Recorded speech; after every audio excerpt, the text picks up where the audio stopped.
I congratulate the RCAF on their centennial, and I invite everyone to join me for Air Force Day on the Hill at 5 o'clock today at Sir John A. Macdonald Building. Thank you. The honourable member from Nepean. Mr. Speaker, I had the pleasure of attending the Hong Kong Canada Business Association Ottawa Chapter's annual event celebrating the 40th anniversary of HKCBA and the Asian Heritage Month. I would like to thank Frank Ng, the president of the Ottawa chapter, and Jesse Zhang for organizing this successful event and for inviting me. For many years, I have attended various events organized by this organization. This year's program included workshop with Mark Kruger, who was previous IMF representative for Canada and a senior policy director for Bank of Canada. Participants included Sonia Chong, the national chair, Joseph Chong, the national vice chair, Jody Robinson, executive director, China Trade and Investment at Global Affairs Canada, several elected officials, and over 150 business professionals. Thank you, Mr. Speaker.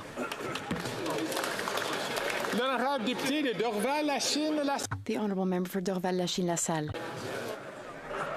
40 years ago, June 1984 was seared on the Sikh psyche. The Indian Army stormed the Golden Temple in Amritsar as well as countless other gurdwaras. A religious holiday where thousands of pilgrims would be visiting, this day was chosen to maximize damage to Sikh lives. The result of the carnage was such that the bullet-riddled bodies of pilgrims, men whose hands were still tied behind their backs, were being thrown in trucks by the hundreds to be mass cremated. This included babies and even elderly who were weak but still alive. The sacred pool had turned red with their blood. The surrounding holy buildings damaged, the marble floors cracked under the heavy army tanks. The library that contained centuries of text was burned to ashes. Over this days and days, this terror was unleashed upon these innocent lives. No one could come and go. No help came. Imprisoned and easy, vulnerable targets. There is no justification for this attack. Thank you.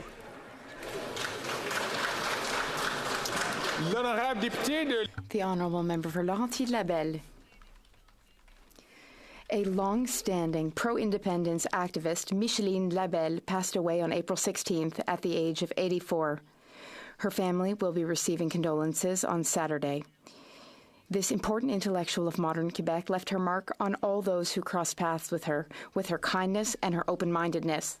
She had a PhD in anthropology from the University of Montreal Let's just get to question and was period. always interested in the problems of racism and discrimination. She created an international observatory on these issues. The observatory has attracted the support of partners such as the Grand Council of the CRIs and the Table de concertation au service des réfugiés et des immigrants. As Professor Emeritus at the Department of Sociology at UQAM University, she left her mark on generations of students. She also earned the Equality Prize, Thérèse Casgrain Prize, in 1989 for her commitment to equality.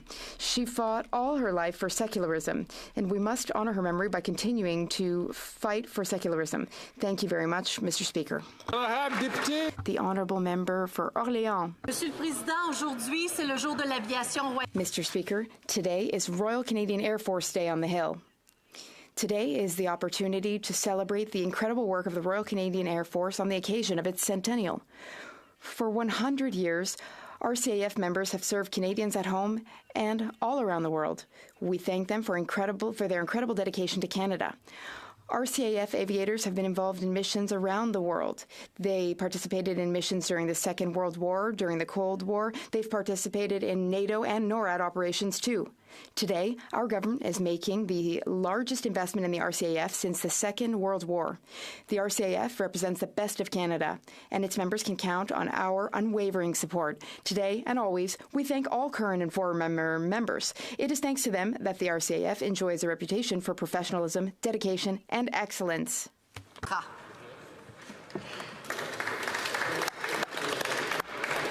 The honourable member from Northumberland, Peterborough South. Oh, no, why did we switch chairs? Canada is in trouble. I liked the other chair. The OECD calculated that Canada's economic growth will be the worst of nearly 40 advanced economies for this decade and for 3 decades to come. Of course, the Liberal solution to any problem is tax, tax, tax. Their capital gains increase is their latest tax grab. They say it'll only affect 0.13% of Canadians.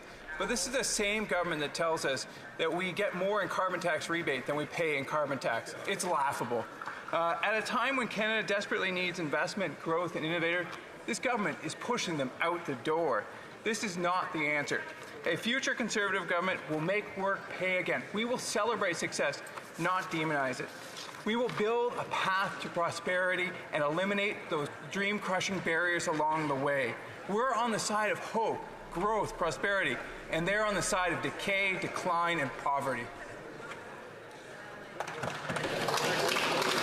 The honourable member from Niagara Centre. Mr. Speaker, each month a student at Notre Dame College School in Welland is awarded the Super Locker. This honour is awarded to students who perform simple acts of kindness at their school and throughout their community.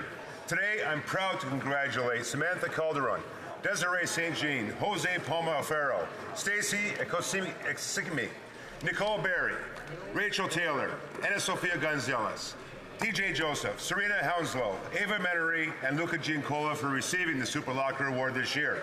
These remarkable students demonstrate the importance of helping each other, showing compassion, and most importantly, spreading kindness, inspiring others to strengthen our responsibility to our citizenship based on the values handed down to us by previous generations of Canadians. Whether it's a warm smile, small acts of generosity, or a word of encouragement, we can always make a positive difference. Let's join the Fighting Irish in congratulating these students, and let's reaffirm our commitment to spreading kindness to make the world a better place. Thank you, Mr. Speaker. The honourable member from Dartmouth Cole Harbour. Mr. Speaker, my hometown of Dartmouth rests on the shores of Halifax Harbour on beautiful Dartmouth Cove. 2 years ago, a proponent applied to use Dartmouth Cove as a dump for pyritic slate from construction sites to infill nearly 7 acres of this cove. A cove where important marine research and activities take place, where evidence clearly shows that fish and other species are flourishing. The local councillor made it very clear that this infill would be a moonscape, not zoned for development. Dartmouth spoke out. We continue to speak out against this infill for the sake of infill, because Dartmouth Cove is not a dump for someone's fill. Now the proponent, Mr. Speaker, is threatening to sue me if I speak out. I was elected to represent the people of Dartmouth Cole Harbour, to be their voice. It is my job to bring their concerns to Ottawa, to advocate, to stand up, to speak out. Dartmouth Cove is not a dump site for someone's fill. Mr. Speaker, I will not be silenced. Here, here. Way to go. Way to go, Jared. The honourable member from Mission, Matsqui, Fraser Valley. Fraser Canyon. Greg can never get the ridings Mr. right. Speaker, at a time when food insecurity is He gets the Liberals' ridings right, and millions are lining up at food banks, this government is bringing forward a punishing capital gains tax hike that will disproportionately affect family farms and small business. According to the Grain Growers of Canada, it will amount to a 30% increase on what farmers have to pay Ottawa when they pass on their family business to their son or daughter. Conservatives have fought hard to preserve family farming, including passing Bill C-208 in the last Parliament, but the Liberals are trying to undo it with a punishing capital gains tax hike. It's like they're trying to outlaw family businesses. If families can't afford to farm, it will lead to more industrial farming and higher food costs. Why is this government trying to kill family farms when all they want to do is put high-quality, affordable food on our tables? Mr. Speaker, how is any of this fair? Hear, hear. The honourable member from Oakville North, Burlington. Thank you, Mr. Speaker. Gun violence is a public health issue that includes suicide, gender-based violence, and gun crime. Last Friday was National Day Against Gun Violence. In 2022, I worked with the Toronto Raptors' John Wiggins to create a day that honors those killed by gun violence and commit to eliminate gun violence in all its forms. Last year, the Prime Minister declared the National Day Against Gun Violence would be observed in Canada on the first Friday in June. Last year, we joined the Toronto Raptors and many community organizations who advocate for community safety and anti-gun violence. This year, I hosted a roundtable with Halton MPs to hear from local organizations who are doing great work with youth in our community, with funding through the Building Safer Communities Fund. I was pleased to see MPs and community organizations across the country recognize the National Day Against Gun Violence with events raising awareness on the issue. Thank you, Mr. Speaker. The honourable member from Cypress Hills, Grasslands. Mr. Speaker, farmers and small businesses are the backbone of the Canadian economy, particularly in rural Canada. Yet after 9 years of this NDP Liberal government, they continue to try new ways to divide Canadians. The Prime Minister is hiking taxes on farmers again, but we're in the middle of a food price crisis. What these Liberals fail to understand is after 40 years on the family farm, the blood, sweat and tears that go into being successful isn't about to fund the Prime Minister's socialism experiment with the NDP. It's about filling a need in a community. It's about feeding a hungry world. Growing a farm or a business is about providing jobs and dignity for people. I talked to Alan, a 74-year-old farmer back home who's looking to sell some farmland for his retirement.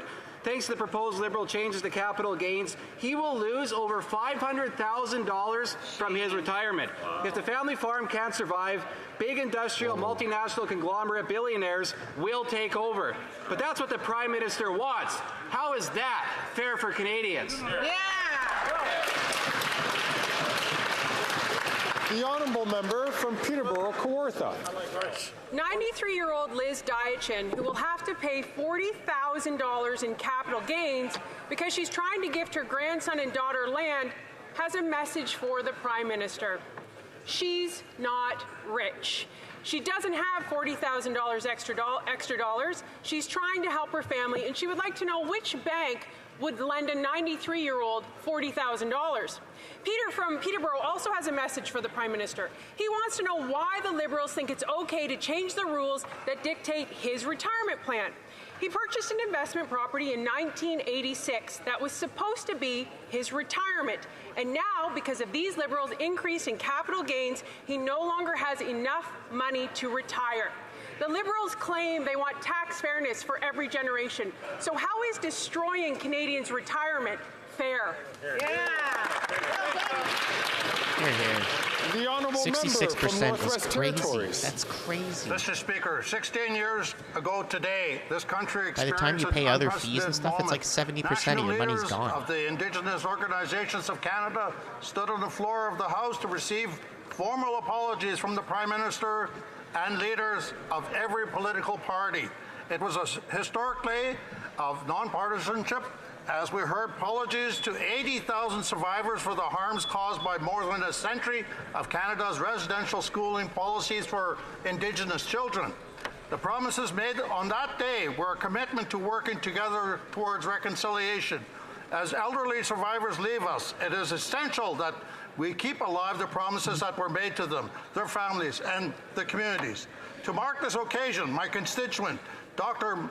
Marie Wilson, is in Ottawa for the official release of her book, North to Nowhere, Song of a Truth and Reconciliation Commissioner.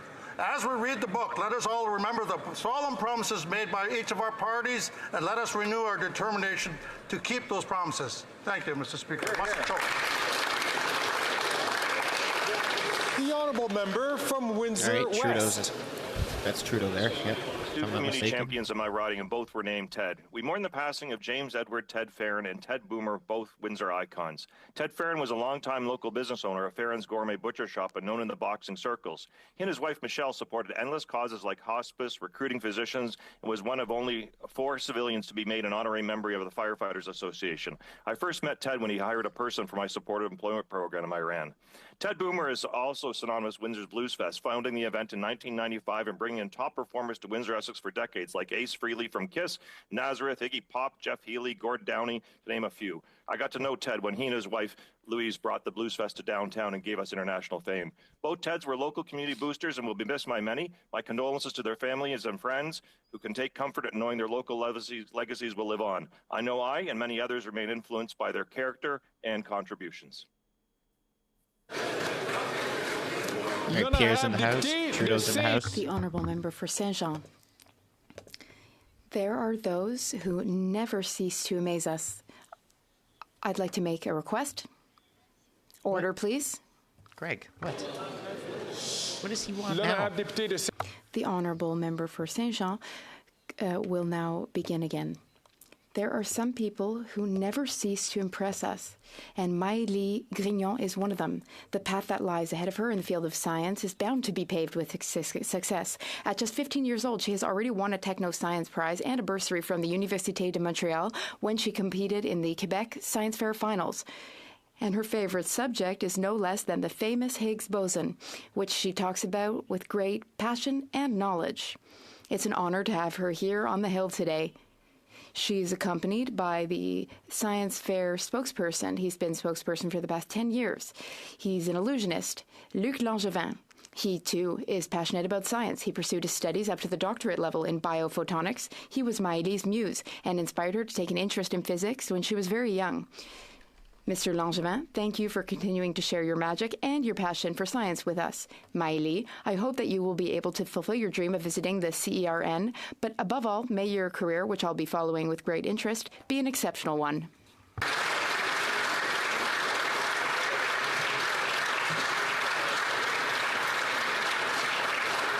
The honourable member from Souris Moose Mountain. When you get sick and need treatment, what do? You go to a doctor. Unfortunately, after 9 years of this costly NDP Liberal coalition, Canada is hemorrhaging doctors at an alarming rate. The changes to the capital gains tax are having deep impacts on Canada's already struggling healthcare system, and the situation is only getting worse. According to the Canadian Medical Association, the risk of already overstretched physicians leaving the profession or reducing their hours in response to heightened taxation is real. Over 6 million Canadians do not have access to a family doctor, and as someone who lives in a rural area that is short on healthcare professionals, it will be frightening to see family doctors, dentists, chiropractors leaving Canada in droves. Doctors warned about the impacts of unnecessary and harmful tax, but they were ignored. And it will be regular Canadians who will lose access to diagnosis and treatment, ultimately paying the price for this government's incompetence. With Canada already lacking 330,000 family doctors and leaving every day, it is clear this NDP Liberal government is simply not worth the cost. The honourable member from Vancouver Granville. Mr. Speaker, on a cool September day in 1993, my very apolitical grandfather took me excitedly to a campaign office. As we approached the office, he said, "Remember this day. You're helping elect a woman who will show Canada the value that refugees can bring and what we Ismailis will do for Canada." That campaign office belonged to Mobina Jaffer. While she wouldn't win that election, she would eventually be named to the other place, where she would take her rightful place as a trailblazer in Parliament. Mobina Jaffer has been a champion for women's and children's rights, for human rights. A proud African, a proud Ismaili Muslim, a proud mother, daughter, grandmother, wife, and proud Canadian. Senator Jaffer's time in the other place has been all about improving the quality of life of others, always with humility and good humor. As her time in the other place comes to an end and she returns home to her beloved BC, we express our gratitude to her husband Nurullah and her children and family for sharing her with Canada. Thank you for your wisdom, your kindness that you have shown to me and to so many others. You have left your mark on Canada, leaving it a better place every single day. The value that refugees bring, what Ismailis and all of us can do, is what you have exemplified every single day of this remarkable career. Thank you.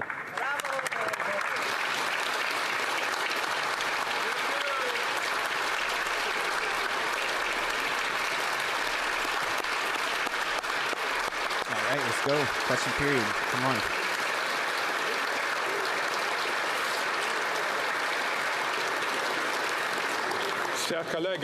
Dear colleagues, before we begin oral questions, I'd like to remind you the importance, please, of ensuring See, he's already telling people to chill because he knows it's going to be a heated one today. Or in your desk. Before we start oral questions, I just want to re-emphasize the importance of making sure that your earphones are either on your ears or in your desks so that we can make sure to provide the safest environment for our interpreters. Just get to it. Oral questions. Questions The Honourable Leader of the Opposition. Let's go, Pierre. 9 years ago, the Prime Minister promised that he would spend without control, but there would be a rich man somewhere who would pay, and not the middle class. 9 years later, what is the reality? 9 out of 10 members of the middle class are paying more in taxes. The wealthiest have doubled their wealth, their net wealth, according to a video put out by the Prime Minister a few days ago. And the majority of middle-class youth cannot even buy a home. Given that he has already broken that promise, why should we believe him now? The Right Honourable Prime Minister. What kind of Mr. tie? Speaker, our 2024 budget What is he wearing? is based on creating generational fairness.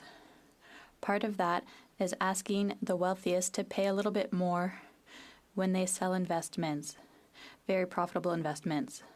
And it's with that we will invest in more housing for youth, more dental care for seniors, more spots in childcare for young families. We are there to help those who need it. The Conservative Party has just announced that they will side with the wealthiest. They won't be there to help the middle class and those working hard to join it. The Leader of the Opposition. That is exactly what he said 9 years ago, and the result, according to his own data published on his Twitter since his arrival in power, the wealth of the wealthiest has doubled, as taxes on the middle class and the cost of housing have also doubled. Mr. Speaker, why is it that every time he promises to increase taxes on the wealthiest, it's the poor and the middle class who foot the bill? The Right Honourable Prime Minister, Mr. Speaker, the same types of justifications the Conservative Party gave in 2015 when they voted against increasing taxes on the wealthiest 1% and lower them for the middle class. It's the same type of argument they used to vote against the Canada Child Benefit that lifted hundreds of thousands of children out of poverty. And today, they are in the same situation, defending advantages for the wealthiest in this country, while we are asking for a little more to help with housing for young people, helping seniors with dental care, and many other things, Mr. Speaker. The Honourable Leader of the Opposition. 9 years ago, the Prime Minister promised he could spend uncontrollably and there'd be a rich guy on a hill somewhere who would pay the bill. The middle class wouldn't have to pay. Well, what is the result? According to him, the total net worth of the richest Canadians has doubled since he took office. Meanwhile, 9 in 10 middle-class Canadians are paying more tax. Housing costs have doubled, so 76% of middle-class youth believe they'll never afford a home. 2 million people line up at a food bank because they can't afford to eat on a middle-class salary. Given that he already broke this exact same promise over 9 years, why should we believe him this time? The Right Honourable Prime Minister. Mr. Speaker, if it didn't have real-world impacts on Canadians, it would almost be amusing to watch the Conservative leader tie himself in knots to try and justify voting in favour of advantages for the wealthy Canadians when they sell really profitable investments. We're asking them to pay a little bit more so we can invest more in housing for young people to be able to have the same kinds of opportunities previous generations did. We're delivering dental care for over 200,000 seniors in just the last 6 weeks. We're delivering more spaces in childcare. We're stepping up for Canadians. They're stepping up for the rich. Freeland, stop yelling. Freeland keeps shaking her head. Good answer. The Honourable Leader of the Opposition. Real-world impacts. That's what we have today after 9 years of this Prime Minister promising to tax, borrow, and spend us into fairness. But according to the StatsCan data he put out himself since he became Prime Minister, the net worth of the wealthiest Canadians has doubled. Why? Because the taxes he puts always land on the middle class. 9 in 10 middle-class people are paying higher taxes. The vast majority of Canadians, and 100% of middle class, are paying higher carbon tax. And his last round of small business tax hikes hit plumbers and electricians, not the rich. Why is it that every time he mentions the middle class, they get poor? The Right Honourable Prime Minister. Mr. Speaker, our price on pollution delivers more money to 8 out of 10 Canadians right across the country with the Canada Carbon Rebate. And today, Mr. Speaker, there's an opportunity for everyone in this House to stand up and ask the wealthiest Canadians to pay a little more when they sell extremely profitable investments. We are doing that on this side of the House. The Conservatives Conservatives will be protecting the advantage that is there for the wealthiest Canadians while we invest more in housing, while we invest more in dental care, while we invest more in Canadians who need it. The Honourable Leader of the Opposition. Mr. Speaker, if you are a small business owner, you have even $1 of investment gain, you pay this higher tax that the Prime Minister is promising because there's no exemption inside the 300,000 small businesses. And it's incredible that during a housing shortage, he wants to tax home builders. During a healthcare shortage, he wants to tax away our doctors. During a food price crisis, he wants to tax our farmers. And while our economy is shrinking more than any other economy in the G7, he wants to tax our small business job creators. Mr. Speaker, isn't this the definition of insanity? The Right Honourable Prime Minister. For 8 weeks since we put our budget forward, the Conservatives have been incredibly careful not to say a thing about the capital gains rate that we're raising. They didn't want to talk about it for 2 full months, and today, when they are choosing to vote with the wealthiest Canadians and against young Canadians who need more housing, young Canadians who need a better break, seniors who need dental care, they're all trying to spin it in 9 different ways. The reality is they have an opportunity to vote with middle-class Canadians, and they're choosing to vote against them. He needs a comb. Somebody needs to comb his hair. The Honourable Member for Belleuil-Chambly. Mr. Speaker, the Prime Minister doesn't have the habit of listening or reading to what the RCMP suggests. But the RCMP is saying it doesn't have the tools to counter a threat to security, to social peace, the threat of hate speech. It doesn't have the tools to do its work. Obviously, the religious defense in the criminal code that allows people to say and incite violence is a precious tool for those who want to sow violence. Does the Prime Minister agree to repeal the religious exemption from the criminal code? The Right Honourable Prime Minister. Mr. Speaker, hate speech and anti-Semitism have no place in Canada.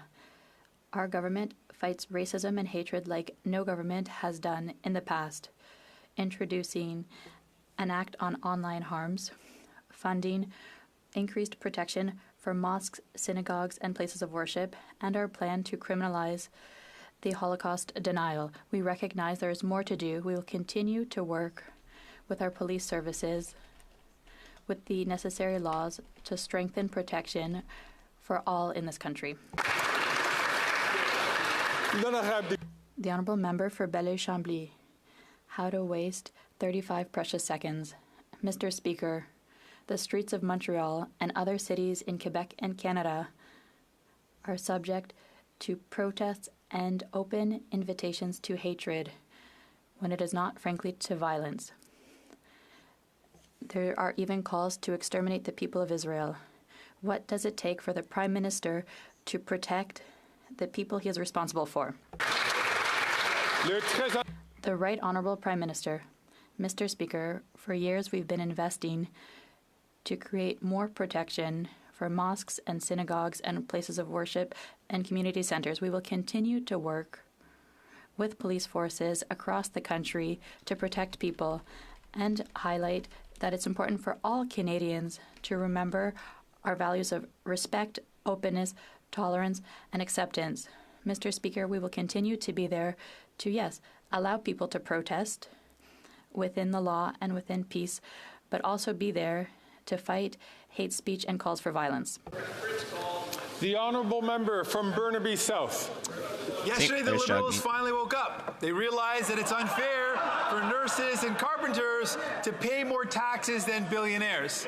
Well, clearly they didn't have a problem with that for the past 8 years. So why did the Prime Minister let carpenters and nurses pay more taxes than billionaires for 8 straight budgets in a row? I'm just going to ask the Honourable Member from Caribou Prince George to please not take the floor unless he's recognized by the chair. The Right Honourable Prime Minister. Mr. Speaker, one of the very first things we did in 2015 was raise taxes on the wealthiest 1% and lower them for the middle class. I will recall that the NDP at that time actually voted against that measure. But right now, we're putting forward a measure to ask the wealthiest Canadians who make a tremendous amount of profits when they sell extremely profitable investments to actually pay a little bit more on those profits so that we can invest in more housing, in more supports for seniors, in a range of things to create fairness for every generation. The Conservatives are choosing to vote against that, and they're standing once again with the wealthiest. So you're going to give up 66% of your wealth. For Burnaby South. Have done this 8 years ago. Yesterday, the Liberals woke up. They realized that it wasn't fair for nurses to pay more tax than billionaires. But they didn't think it was unfair over the past 8 years. Why has the Prime Minister forced nurses to pay more taxes than billionaires for 8 straight budgets? The Right Honourable Prime Minister. Mr. Speaker, in 2015, we increased taxes for the wealthiest 1%, and we decreased them for the middle class. And since then, the NDP, at that time, the NDP voted against those measures. We are fighting for the middle class and those working hard to join it. That is why we are asking the wealthiest, who make huge profits by selling their investments, to pay a little more so that we can deliver on housing, deliver on dental care, deliver more childcare spaces for Canadians who need them. Unfortunately, once again, the Conservatives are siding with the wealthiest against middle-class Canadians. The Honourable Member from Regina Capel. The Finance Minister is about to impose another job-killing, wage-cutting, price-hiking tax on Canadians, and she wants us to believe the latest fairy tale that somehow we'll all be better off if the Prime Minister just raises taxes again. We've heard this for 9 years. Let's take a look at the result. Canada is on track for the worst decline in living standards in 4 decades. 9 out of 10 middle-class families now pay more in income taxes, and Stats Canada says that Liberal policies since 2015 have cost Canadians $4,200 in lost wages per worker. They've made the middle class worse off with their last 8 budgets. Why should anyone believe that the 9th time is the charm? Yeah, for real. The Deputy Prime Minister and Minister of Finance. No, please. Mr. Speaker, for the past 8 weeks, we have watched the unedifying spectacle of the Conservatives squiggling and squirming, deflecting and evading. But today they have no choice. Today they had to pick a side. And we're seeing now the side that they have chosen. The Conservatives are coming out against fairness. They think a nurse or a plumber should pay tax at a higher rate than a multimillionaire. Canadians are watching. Canadians now see whose side the Conservatives are on. The Honourable Member from Regina Capel. For 9 years, Canadians have suffered from the terrible consequences of Liberal economic policies. And now, what are they doing? For young Canadians struggling to be able to afford to buy their first home, they're raising taxes on home builders. For families barely able to afford groceries and lined up at food banks, they're raising taxes on the farmers who produce the food. And for thousands of Canadians who have gone years without having a family doctor, they're chasing even more doctors away with a new tax on medical professions. How is any of that fair? The Deputy Prime Minister and the Honourable Deputy Prime Minister and Minister of Finance. Mr. Speaker, the Conservatives have been trying so hard to fake it. They have been trying so hard to pretend they actually care about working Canadians. But today, there's a vote coming, and they have had to finally pick a side. Today, every single member of this House is going to have to choose. Are you on the side of a nurse, a plumber, a teacher? Or are you on the side of a multimillionaire? And the Conservatives are very clear. They're against fairness. They're in favor of the wealthy lobbyists who advise them. The honourable member from She's Thornhill. laughable. She is. Canadians are finding that the harder that they work, the more they are punished. The incompetent finance minister wants people to believe that her job-killing taxes impacts only the very rich. It's doctors, it's farmers, it's small business owners, it's a restaurant that's been in the community and leases its building, it's tradespeople like plumbers and roofers who reinvest in their businesses and their equipment and eventually want to stop working. She's raising their taxes in the name of fairness because she spent all the money that she already took for them. How is any of that fair? The Honourable Deputy Prime Minister and Minister of Finance. Trudeau's already left. Mr. Speaker, one thing that is kind of astonishing is that after having been mute, or you might want to say gagged, for 8 weeks, the Conservatives have finally found some passion around this issue. And isn't it astonishing that when given an actual opportunity to choose to side with a plumber, to choose to side with a nurse, or to side with their multi-millionaire lobbyist pals, the Conservatives are choosing to vote against fairness. Canadians are watching. The honourable member from Thornhill. The answer again proves that the minister does not read her own briefing notes. When a small business owner retires and sells their assets, the minister wants to take a bigger piece of that because she couldn't control her own spending. Those are the people that the Liberals call rich. They're people like my own father. If he was alive today, he'd be left high and dry in his retirement years, the years where he needed those earnings the most. He started as a taxi driver in this country and went on to invest in a small business year after year in a personal corp because he didn't have a pension. How is any of that fair? Here, here. The Honourable Deputy Prime Minister and Minister of Finance. Mr. Speaker, squiggle and squirm as you might, it is really hard to put lipstick on a pig. And that is exactly what the Conservatives are trying to do today.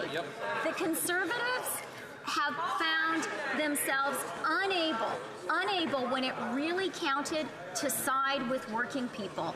They have been unable to vote for fairness, to vote for the nurse, to vote for the plumber, and now they're evading responsibility for that choice. But we won't let them. We're in favor of fairness, and they are not. The honourable member from Calgary, Forest Lawn. This fast and furious finance minister unveiled her latest job-killing scheme to screw over Canada's middle class to bankroll her incompetency. Newcomers like my family came here for the Canadian dream, had very little, worked hard, saved money, and started a small business. She calls them tax cheats and vilifies their success. This job-killing capital gains tax hike will destroy their life's work. Hey, they can save it all by cancelling their Disney Plus. But before this minister runs away from the mic again, does she think her attack on small businesses is actually fair? The Honourable Deputy Prime Minister and Minister of Finance. Mr. Speaker, for the past 8 weeks, the Conservatives have been dithering and delaying and deflecting.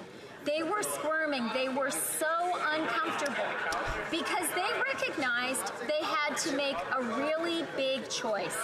Were they actually going to be on the side of working people, Canadians who live paycheck to paycheck, or on the side of multimillionaires?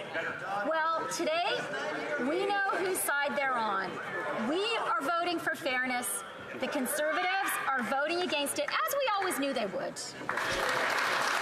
The honourable member from Calgary, Forest Lawn. Her and the leader of the NDP can do as many photo ops with their bikes as they want, but these champagne socialists are taking money from the middle class to give to rich liberal insiders, their elitist Bay Street buddies, and the bloated bureaucracy. This job-killing tax hike vilifies success, punishing small businesses and their workers. That's why GDP per person in Canada is collapsing and Canadians are poor.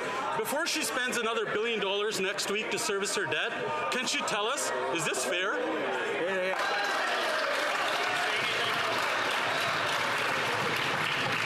Yeah, $52 billion to service. All members $1 on billion a all week. sides of the House to please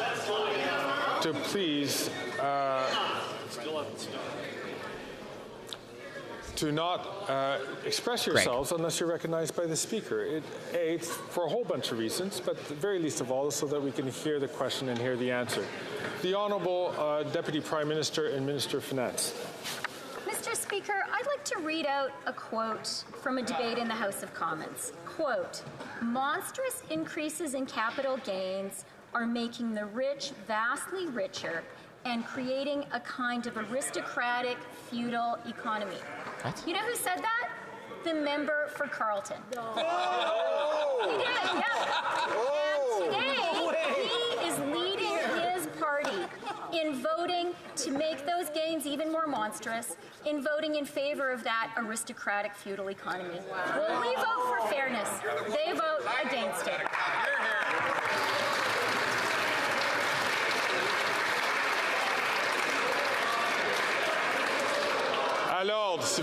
Order, please.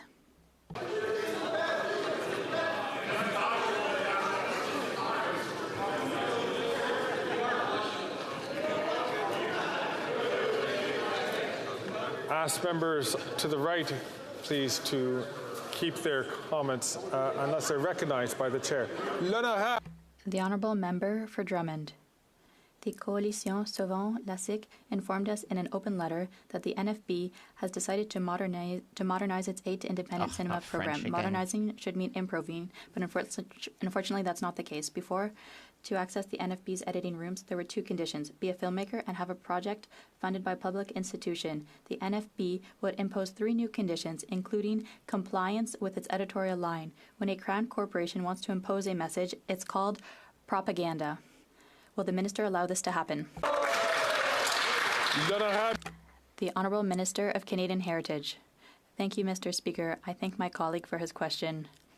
I'm aware that currently the NFB is looking at its program to support independent producers. They have a clear mandate to support independent producers in all their diversity, including French. I will ensure that they continue to respect their mandate, and I invite producers to share their concerns with the NFB management. They are independent, and they will make decisions accordingly. The Honourable Member for Drummond.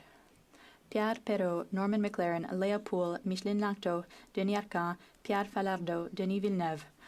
All these Quebec filmmakers have benefited from the NFB, a veritable laboratory for our independent and audacious cinema. And it's a safe bet that none of them would match the NFB's editorial line today. Above all, none would agree to submit to its editorial line. We know the NFB is independent. The Minister doesn't need to remind us, but we thought our cinema was too. Can the Minister tell the NFB to drop its ideological criteria for our filmmakers? The Honourable Minister of Canadian Heritage. Thank you, Mr. Speaker. Over the years, we've always supported the NFB, among others, because we know how important it is for the next generation of cinema in Quebec and Canada. All of the names bottom left there given by my colleague highlights how much talent and quality we have in Quebec and Canada. So we will continue to support them. And that's why we've increased just about all budgets in culture, because we know how important it is. And we've done that because we believe in our talent, in our culture, and we will continue to do so, Mr. Speaker. The Honourable Member for Drummond. Canada's Independent Cinema Assistance Program was working well. No one was complaining. But it lacked a little too much constraint for the NFB's taste. And that's how it is everywhere now with Crown corporations. Letting artists be artists is no longer an option, it seems. They have to be told who to be, what to think, how to express themselves on what issues. They have to be molded, put into boxes, all the time. The case of the NFB is worrying, and it's natural for the cultural sector to mobilize and protest. Now, which side is the Minister on? Art or state propaganda? The Honourable Minister of Canadian Heritage. Mr. Speaker, I thank the producers of the coalition for their work, all those in Quebec who stand up to ask institutions to support them well. And the government is listening. We've shown it budget after budget since 2015 by setting up new supports, especially with telefilm. We support the NFB. We've added money to the Canadian Media Fund, all to ensure that we have diversity in content, that there's capacity for producers to contribute their talent to our screens, and to have Quebec and Canada shine around the world. We will continue to be there for our cultural industry, Mr. Speaker.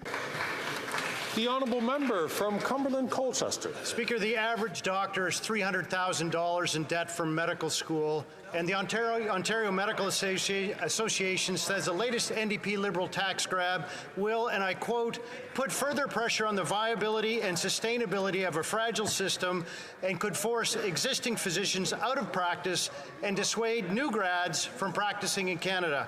Canadians are in the midst of a healthcare crisis. Why is the Minister of Finance making it harder for Canadians to find a family doctor? The Honourable Minister of Health. Thank you, Mr. Speaker, and I thank the critic for his first question in almost a year on the matter of the healthcare crisis in this country. I could tell him that it's extremely important that nurses and doctors and that everybody pay the same tax rate, and we want to make sure that it's fair. And we've been making critical investments, Mr. Speaker, with every province and every territory, $200 billion. But in order to make those investments in our healthcare system, we need a fair and just tax system. That's why we're making sure we do that, Mr. Speaker, precisely so that we can make the investments and not have the cuts we would see with the Conservatives. The honourable member from Cumberland Colchester. Speaker, every week I speak to Canadians who do not have a family doctor. How is this fair? The elderly, Canadians with chronic diseases, Canadians with mental health struggles, kids with cancer, none of them can access the healthcare system. How is this fair? And the Canadian Medical Association says things are only going to get worse. They say this tax will jeopardize efforts to recruit and retain doctors. As physicians leave this country en masse, how many Canadians will go without health care due to this NDP Liberal tax grab? The Honourable Minister of Health. Mr. Speaker, a fair and just tax system won't threaten our healthcare system. What will threaten our healthcare system is eliminating dental care for seniors, is eliminating pharmacare, is cutting into healthcare, and that's exactly what we've seen from the Conservatives. We were able to make over the next 10 years, $200 billion worth of investments with provinces and territories. Those are put at direct risk and jeopardy because of Conservative cuts. And I find it interesting that the only time they've ever asked healthcare questions in this House is when we started talking about fairness and making sure that everybody pays their fair share. The honourable member for Mégantic-L'Érable. After 9 years of this Prime Minister, over 2.3 million people don't have a family doctor in Quebec. Serge Gagné, a retiree, told Le Journal de Montréal, I was told, you shouldn't be here, you don't have a family doctor. The Canadian Medical Association is clear. In the midst of a doctor shortage, these changes could jeopardize efforts across Canada to recruit and retain quality healthcare professionals. How many families, mothers, and seniors will be deprived of a doctor by this Prime Minister because they will have chosen to practice elsewhere? How is this fair for Mr. Gagné? The Honourable Minister of Health. Mr. Speaker, for the first time, the Conservative Party is asking questions about our healthcare system. It's so interesting to me because what is threatening our healthcare system is not a fair and equitable system. It's Conservative cuts.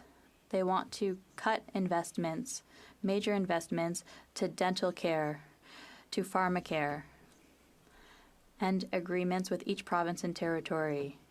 We must continue to invest in our healthcare system, Mr. Speaker. The honourable member for Mégantic-L'Érable. Mr. Speaker, after 9 years of this Prime Minister, Quebec farmers are crying out for help. Instead of hearing their cry, the Prime Minister has chosen to hike taxes on them. He ignored their representatives, who said categorically by increasing the capital gains inclusion rate to 2/3, we're jeopardizing the success of intergenerational farm transfers to young farmers across Canada. The Prime Minister is jeopardizing the future of regional agriculture. How is this fair to future generations of farmers? The Honourable Deputy Prime Minister and Minister of Finance. Mr. Speaker, as the daughter of a farmer, I understand the situation of our farmers, and we increased the cumulative exemption for farmers But I'd also like to point out that Quebec has a choice.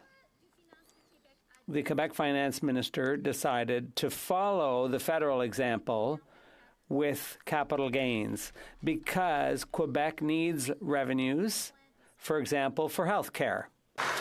The Honourable Member for Rosemont-La Petite Patrie. Mr. Speaker, Jean-René Patry is 80 years old. He's worked his whole life and still is, but he's getting tired. He works, but he has to live in his van. With his pension and odd jobs, he can't afford an apartment in Montreal, all because the Liberals and Conservatives left housing to speculators. Mr. Patry knows exactly what's needed, social housing ASAP. There are thousands of people like him who can't find housing. What does the Minister of Housing have to say to all the Mr. Patrys out there in Quebec and Canada? The Honourable the Honourable Minister.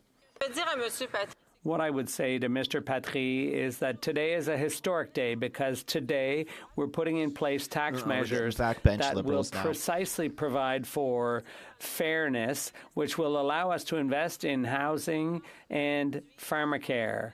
Today, and I hope the NDP will support us, we're making sure we're asking multimillionaires to do a little bit more to help people like Mr. Patry. The Honourable Member from Port Moody, Coquitlam. Mr. Speaker, over 1 million Canadians with disabilities cannot afford bare necessities. They can't keep up with groceries, housing, or their medication costs. The Liberals promised that their new Canada Disability Benefit would lift Canadians with disabilities out of poverty. It won't. It won't. $200 doesn't even scratch the surface of an adequate income. Will the Finance Minister admit they've messed up the rollout of this benefit, listen to the community feedback, and fix their botched mess? Yeah. The Honourable Parliamentary Secretary to the Minister for Diversity, Inclusion and People with Disabilities. Monsieur le Président, j'aimerais Mr. Speaker, I'd like to thank the member opposite for that question. Has brought in the disability benefit. We are the government that has funded this benefit to the highest tune within this budget to the tune of $6 billion. There will be 600,000 Canadians who will be supported through this benefit. This is a critical moment for Canadians, for our government, for all of us working together. I want to thank all advocates who have been advocating for this and working for this. We are building a fairer and more inclusive Canada. Thank you, Mr. President. The Honourable Member from Mississauga-Malton. Mr. Speaker, Canadian families know that this government will be there to support them when they need it most. Government programs such as $10 a day childcare and a pharmacare system that helps pay for contraceptives have allowed a record number of women to enter the workforce. This is huge for Canadian families and the economy. Can the Minister of Families notify this House how we will continue to advance this progress and further enhance generational fairness? The Honourable Minister for Families and Social Development. Mr. Speaker, on this side of the House, we are proud of the programs that we have put in place to help Canadian families get ahead. Generational fairness means asking the most fortunate Canadians to pay a little bit more. It means ensuring that our tax system is fair. Today, Conservatives have made it clear they are not in favour of fairness. They would rather cancel $10 a day childcare, cancel our national school food program, cancel dental care for those who need it. Really, Mr. Speaker, this is definitely not fair for Canadians. The Honourable Member for Foothills. The Liberals' increase in the capital gains inclusion rate from 50 to 60% is a direct attack on Canadian farm families. The Liberals like to claim that this will only impact the ultra-rich, but that just isn't true. This will impact family farms and young farmers who are just trying to take over the family farm. And the average grain farm will easily exceed the lifetime exemption rate.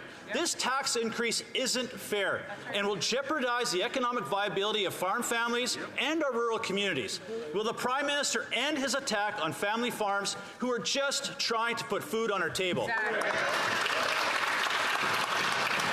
The Honourable Minister for Agriculture and Agri-Food. Mr. Speaker, I appreciate my honourable colleague's question, but it's important to note that when he and his government were in power, they slashed $500 million at Agriculture and Agri-Food Canada. They slashed $200 million out of the Business Risk Management Program. And of course, the question I have is how much more would you slash if you ever got the chance to slash?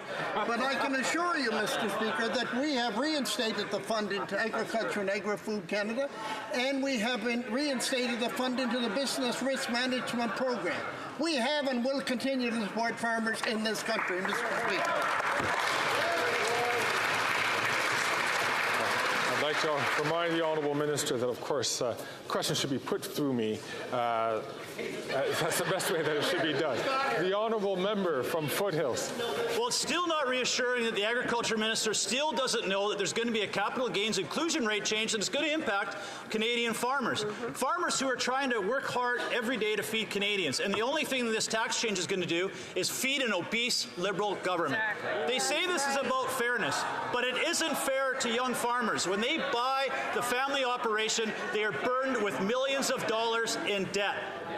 This is a gift to the ultra-rich who will buy up family farmland, making mega multinational industrial farms. Will the Prime Minister admit this is not a tax on the ultra-rich, this is an attack on the very survival of family farms? The Honourable Leader of the Government in the House of Commons. Mr. Speaker, over the past 9 years, this Conservative Party has a record. When they were asked to vote to lower taxes on the middle class, what did they say? No.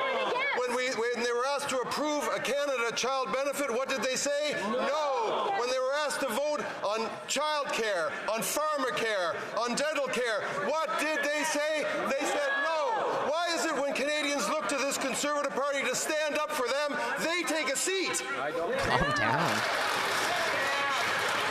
It's going to blow a gasket.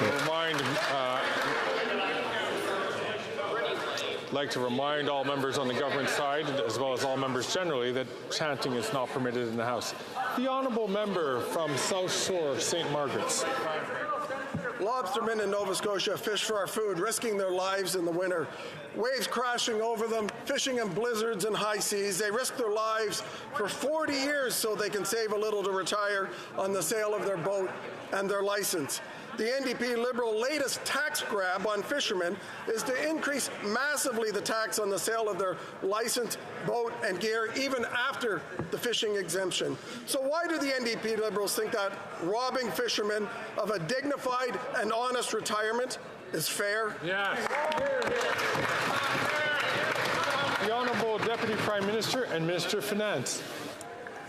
Mr. Speaker, today is an important day for Canadians because today, after taking 8 weeks of truly undignified dithering and deflecting, the Conservatives have finally shown their true colors.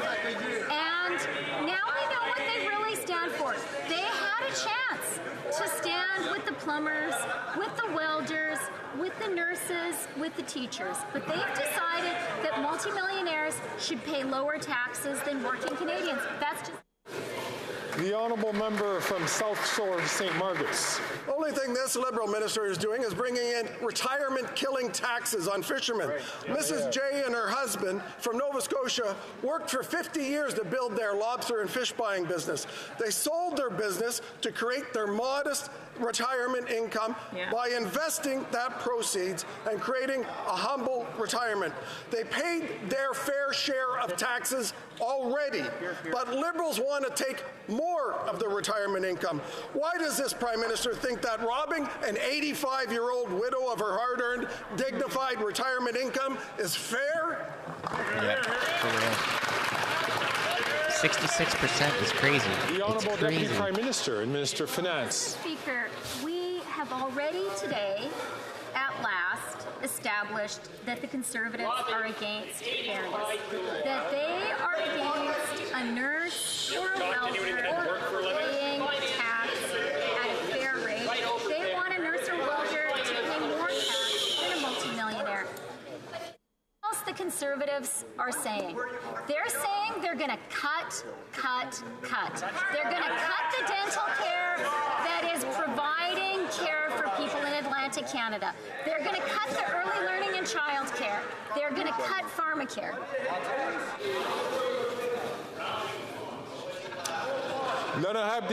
The honourable member for Berthier-Masquinongé.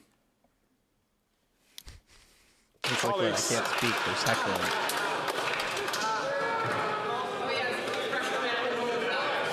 The honourable member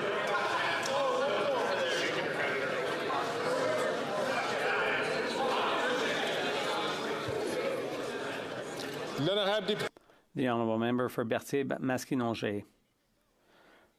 Harvests were terrible last year, partly because of natural disasters. Last week, farmers finally reached a deal with Quebec for compensation, and they're saying loud and clear it's Ottawa's turn now. Well, fresh produce growers are in town today. They met with the minister this morning to remind him that they exist and they deserve support. They've been demanding emergency federal assistance for almost a year now. When will the minister finally listen to them and trigger agri-recovery? The Honourable Minister of Agriculture and Agri-Food. Thank you very much, Mr. Speaker, and I appreciate my honourable colleague's question and concern, and he knows I am concerned too. And I did meet them and appreciate the work that you have done with the farmers, but he is well aware that agri-recovery is a joint effort between the Government of Canada and the provincial governments across the country. I can share that with the House that we have been working closely with the Government of Quebec and things are progressing well. I know the farmers need the money and we'll work as fast as we can, making sure we follow proper procedure to get the money in the hands of the farmers as quickly as we can. Thank you, Mr. Speaker. The honourable member for Berthier-Masquinongé. The Weather Channel is forecasting another high-risk summer for natural disasters, and the federal government has still done nothing to compensate for last year's. As a result, we're off to a pretty bad start. 1 in 5 farms is unable to pay their debts. 1 in 10 farms is at risk of going out of business within a year. Mr. Speaker, so emergency help is urgently needed. Producers have been calling on Ottawa for almost a year. Quebec has been asking Ottawa to act for 7 months. Will the minister finally trigger agri-recovery?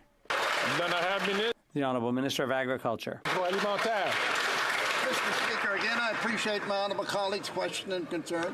I'm fully aware that the farmers need the funding as quickly as possible. There is a procedure to follow. I think my honourable colleague is well aware that we're following that procedure with the Quebec government, and as soon as I possibly can, and it's approved, I will make sure the money is in the hands of the farmers that's much needed as quickly as possible. Thank you, Mr. Speaker. The honourable member from Kelowna Lake Country. During a housing crisis, the Liberal finance minister is making things worse. The new capital gains tax will kill investments in Canada and drive up the cost for those who provide housing. Rental experts are saying the consequences of this tax hike would be disastrous in the short, medium, and long term, citing concerns for viability of long-term investment. This will lead to less places to rent and more costs to renters. Canadians are already facing the highest average asking rent ever. So how is it fair that the Liberals are putting the brakes on new housing when Canadians can barely afford to rent? The Honourable Deputy Prime Minister and Minister of Finance. Mr. Speaker, let's remember that this member is from a party whose leader got 7 affordable units built when he was in charge of housing. Let's remember that their housing plan would actually put more tax on home builders. And let's remember that this is the party that believes in cuts. They're going to cut dental care, they're going to cut pharmacare, they're going to cut early learning and child. The honourable member from Kelowna Lake Country. That member has lost all credibility with Canadians, and a job-killing tax on healthcare, homes, farms, and small businesses is the last thing that Canadians need right now in a cost-of-living crisis. This new tax won't build any homes. It will only discourage investment of purpose-built rentals. Richard Lyle, residential construction expert, said there's not a chance the Liberals will meet their own housing targets. Housing starts are down, and this tax hike will only make it worse. This Prime Minister is not worth the cost. How is it fair that the Liberals are raising taxes when home building starts are down? It's not fair. The Honourable Parliamentary Secretary to the Minister of Housing, Infrastructure and Communities. With all due respect to the member, Mr. Speaker, she talks about credibility. She was in the House of Commons committee meeting responsible for housing when an expert from the rental sector told her that her party's position on not waiving GST for the building of purpose-built rentals was deeply irresponsible. That's a direct quote, Mr. Speaker. On top of that, she voted against her community of Kelowna getting almost $32 million to incent zoning changes that will lead to the building of 20,000 homes over the next 10 years. That's the Conservative Party, Mr. Speaker. They identify problems, but they never offer solutions.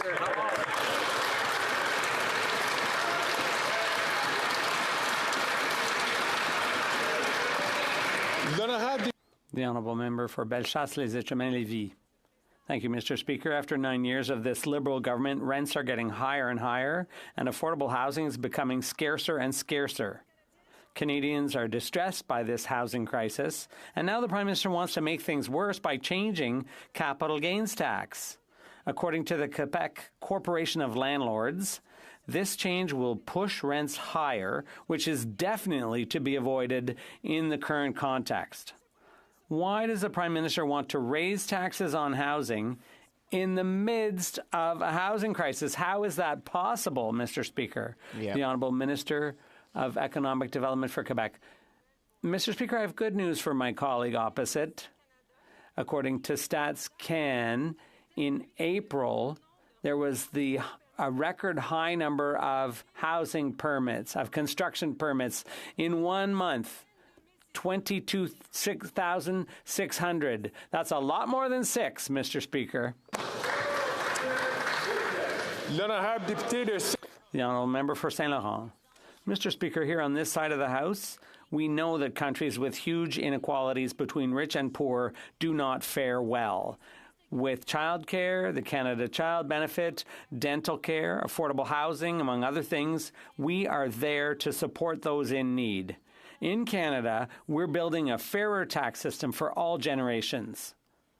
Can the minister tell us what our government is doing to strengthen our social safety net for the benefit of all Canadians? The Honourable Minister of Economic Development for Quebec. Mr. Speaker, it makes no sense that a nurse has a higher tax rate than a multimillionaire, but that is the reality right now. We have a duty to ensure tax fairness. By increasing the capital gains tax, we'll be able to build more housing, cover more pharmacare, and strengthen our social safety net. It's clear that the other side has chosen a different camp, the camp of multimillionaires. The Honourable Member for Charlebourg, Haute-Saint-Charles. Mr. Speaker, the Liberals will do anything to look like they're on the side of the middle class. But people aren't fooled after 9 years of inane policies that have deepened inequalities.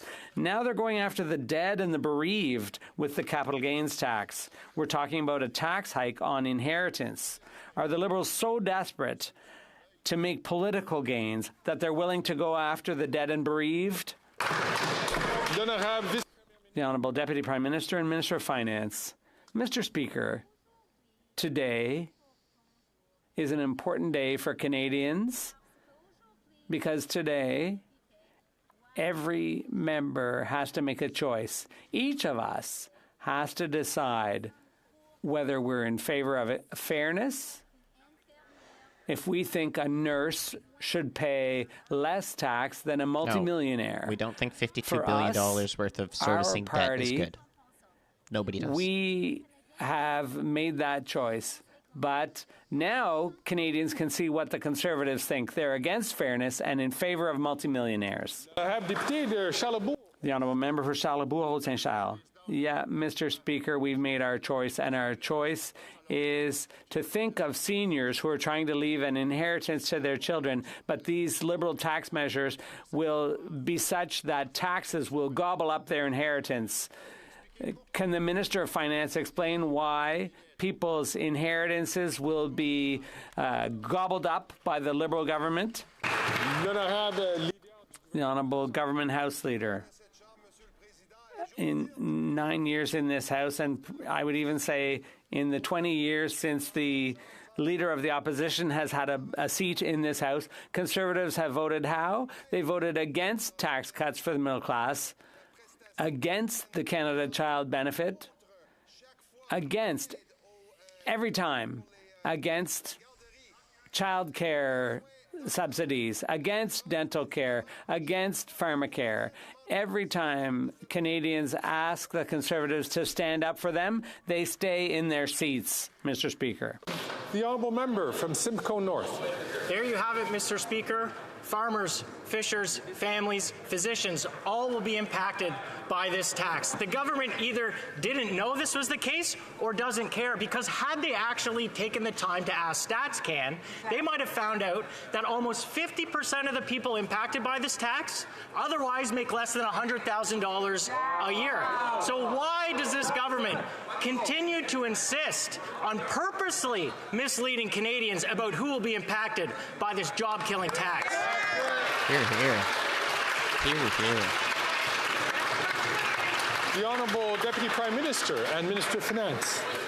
Mr. Speaker, the only party trying to mislead Canadians is the Conservatives, because they have been trying to pose as the party of the little guy. But today, they've had to make a choice. It was a hard choice for them. It took them 8 weeks of struggle. But at the end of the day, the Conservatives made the choice they always make. That's right. They're voting against fairness. Yes, voting against your budget. They're voting in favor of austerity. They're voting in favor of their rich lobbyist friends. That's what The honourable member from Don Valley East. Thank you, Mr. Speaker. Many young people in my riding of Don Valley East are worried about not being able to find a place to call their home. They see housing being used more and more as a way to make money, and it's hurting their possibility of home ownership. Can the Minister of Public Service and Procurement tell this House what is the government's plan to make housing more affordable and to help build a fairer future for all young Canadians? Good question. The Honourable Minister for Public Services and Procurement. Thank you, Mr. Speaker. Unlike Conservatives who've been treating home ownership like a casino, we put in place a foreign buyer's ban so that foreign speculators no longer price out hard-working Canadian families. Unlike the Conservatives, we're working with MPs in the GTA area to use public lands for affordable homes and not for the profits of the highest bidders. And our plan for tax fairness is asking wealthier Canadians to pay a little bit more so we can build more homes faster. Now, will the Leader of the Opposition support that plan for housing fairness and tax fairness? Probably not. The honourable member from Timmins, James Bay. For decades, the Mushkegowuk Cree of James Bay have fought to end substandard health and to get a proper hospital built. But now that the deadline is looming for the future of the Winnebago Hospital, the federal government has walked away. If they don't return to the table with funding, the construction companies will quit and provincial funding will evaporate. And all these years of hard work will be lost. The communities and the NDP have called on the Prime Minister to intervene. It's now or never. So is the Minister willing to commit today to flow the funds so this hospital in James Bay can finally be built? The Honourable Minister for Indigenous Services. Every Canadian in this country deserves access to health care, and that's why we're working so closely with the hospital, with Ontario, to make sure that residents in the Moosonee area can actually access health care, just like every other person in Ontario. Mr. Speaker, I met with the board yesterday. I met with Grand Chief Fiddler, and the Prime Minister has also written a letter confirming our commitment to this project. The honourable member from Winnipeg Centre. Mr. Speaker, the Liberals are jeopardizing affordable childcare by refusing fair pay and benefits for childcare workers. In Alberta, experts say childcare workers earn less than a livable wage, driving many away from the sector. But this is an issue across Canada, as low pay and benefits are common for childcare workers, most of whom are Indigenous and women of colour. When will the Liberals get serious about affordable quality childcare and create a national workforce strategy for childcare workers that actually works? Hear, hear. The Honourable Minister for Families and Social Development. Thank you, Mr. Speaker, and I thank my honourable colleague for the question and for her advocacy. I know she cares deeply about early childhood education. I'm happy to share back in response to her question that we are working with the provinces and territories on a national strategy for the workforce. I look forward to moving that forward. There's a lot of work to be done as we work to create 250,000 new spaces, and the early childhood workers are at the heart of that strategy. Thank you, Mr. Speaker. And that brings to the end of question period, but I know all members will be particularly interested in this recognition. This year, Canadians are commemorating the 80th anniversary of D-Day, giving us the opportunity to recognize the sacrifices that the men and women in the Canadian Armed Forces have made and continue to make on our behalf. Pour les citoyens de toutes les régions du pays, Canadians across the country, it's for them that I wish to underscore the sacrifices made by members of the Canadian Armed Forces, sacrifices that they have made and continue to make for us. Centennial of the Royal Canadian Air Force. Accordingly, I wish to draw to the attention of members in the presence of the gallery of members of the Royal Canadian Air Force, including Lieutenant General Eric Kenny, Commander of the Royal Canadian Air Force, and Lorena McKinnon, who is departing after 10 years of serving as its honorary colonel. All right, guys, that's it. Same time again tomorrow. And more clips coming out on our channel in an hour or two max. Yep. See you guys tomorrow. Enjoy your day.